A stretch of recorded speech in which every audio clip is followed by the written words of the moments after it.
बिस्मिल्लाहिर्रहमानिर्रहीम। अस्सलाम वालेकुम व्यूअर्स। क्या आपको भी ऐसा लगता है जैसे पूरा जिस्म दर्द कर रहा हो, जिस्म टूट रहा हो, हर वक्त थकन, दर्द और कमज़ोरी ने ज़िंदगी को मुश्किल बना दिया हो? तो ये वीडियो आपके लिए है। जिस्म में शदीद दर्द की बहुत सी वजूहात हो सकती हैं। काम की ज़्यादती, नींद की कमी, टेंशन या फिर जिस्म में विटामिन्स की कमी। लेकिन आज आपके लिए हाजिर है एक ऐसा आसान ख़ास देसी नुस्खा जो आप घर पर ही बना कर लगाते हैं तो इससे आपको शदीद किस्म की थकावट में आराम मिलेगा, दर्द ख़त्म होगा और हर तरह के दर्द में सुकून आएगा। तो ये देसी नुस्खा बनाने के लिए जो चीज़ें चाहिए वो 4 चीज़ें हैं। उनमें है 1 चम्मच ज़ैतून का तेल।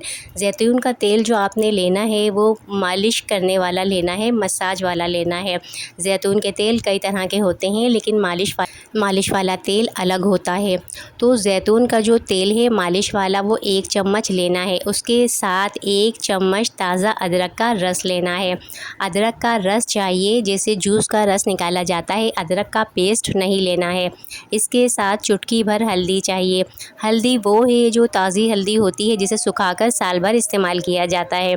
अगर आपके पास नहीं है तो वो पंसारी के पास देसी हल्दी कहकर या कच्ची हल्दी सुखाई हुई कहकर ख़रीदी जा सकती है। उसके साथ चाहिए 1 चुटकी दालचीनी का पाउडर। दालचीनी खानों में पड़ने वाला एक आम मसाला है, ये आम मिल जाता है।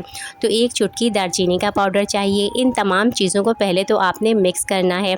उसके बाद हल्की सी आंच पर, बिल्कुल ज़ीरो आंच पर सबको मिक्स करके बहुत मामूली सा इसको गर्म करना है। और जब ये उस वक्त करना है जब आपने लगाना हो, और जब रात को सोने से पहले ये जो पेस्ट सा बनकर तैयार हुआ है इससे दर्द वाले हिस्से पर मालिश करें। अगर दर्द पूरे जिस्म में है तो पूरे जिस्म में आप इसकी मालिश करें। साथ में 1 चम्मच नीम गरम ज़ैतून का तेल मज़ीद बढ़ा सकते हैं। और उसके बाद आप इसको अच्छी तरह दिन भर में सोने से पहले लगाएं तो 2 से 3 दिन में ही शदीद थकावट और दर्द में फ़र्क आएगा।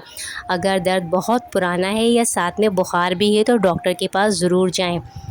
तो ये वीडियो आपको कैसी लगी? पसंद आई हो लाइक कमेंट शेयर कीजिएगा। इजाज़त दीजिए। अल्लाह हाफ़िज़।